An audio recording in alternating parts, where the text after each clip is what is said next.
What's going on, guys? Super excited for the review today. We're going to be reviewing the DJI Osmo Mobile, so stay tuned.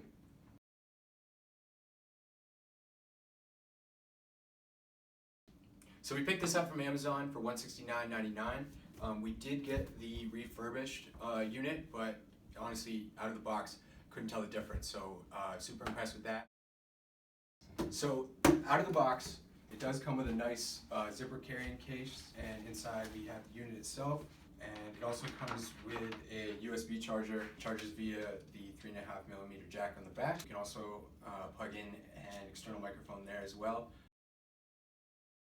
First impressions, when I got it, wow, this product is really solid.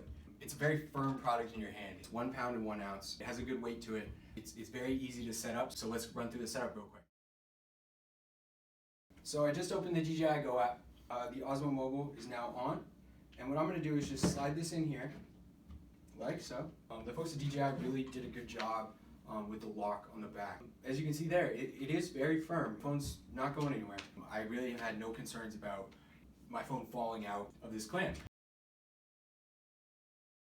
So the Osmo Mobile has 4 modes, and the first one is the landscape mode. Let me just show you a quick close-up of the Osmo in landscape mode.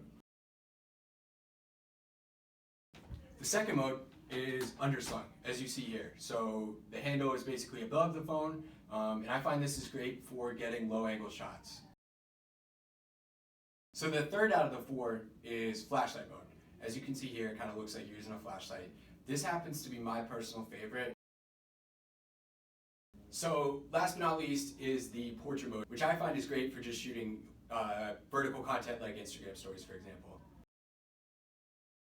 So let's just run through the buttons on the Osmo itself. So as I mentioned before, we obviously have the power button here. We have a Bluetooth indicator light over here. And then we have the joystick, which I'm really impressed with. It makes it really easy to shoot pan shots, for example. And this works in all of the modes that I had previously mentioned. Now, one cool thing about the way the joystick works is when you rotate it, the joystick compensates for that. So, you know, what was left or right is now up or down, so it's always orientated correctly based on how you've rotated. That is one of my favorite features for sure. Another feature I really like is the shutter button. It's very easy to, you know, bang, bang, bang. It's easy to shoot 10 selfies right like that if that's what you'd like to do. So yeah, the buttons themselves are really well placed. At least with regard to the physical features, everything is pretty simple and intuitive.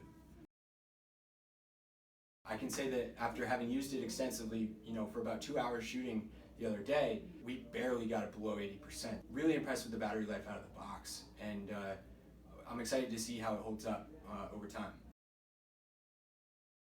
So we haven't really picked up any accessories yet, but we did pick up the tripod mount for the Osmo, which is really cool because then you have the gimbal functionality in addition to the tripod.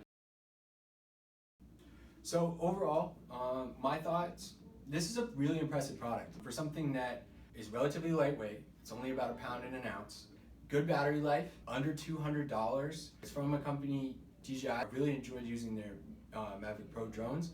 Really felt like out of the box, this product was very intuitive. Within 15 minutes, I was making far higher quality video than I ever have been able to using the same phone. And it really gives you professional looking stabilization for your mobile video. Mobile video is obviously an exploding platform, and I think that this is a product that for a relatively low cost will add a lot of quality to your work. So I would definitely recommend it both for people shooting video, you know, freelance, or even just, you know, for family vacations and stuff. Last but not least, gotta just bring up a couple criticisms. Overall, really impressed with the product, don't get me wrong. There are just 2 things that I just briefly have to touch on. The first being, I have noticed that, you know, after the device has been on for, you know, 20-30 minutes, it is warm to the touch. It is hot. It's like the temperature if you put your finger on your laptop battery or something. So, definitely something to pay attention to. Our other concern is that the gimbal has sort of gone limp without explanation. My theory is that I'm getting to the edge of the turning radius, and thus it loses power because it thinks you've, you know, set it down. If you guys have experienced that, definitely let us know in the comments.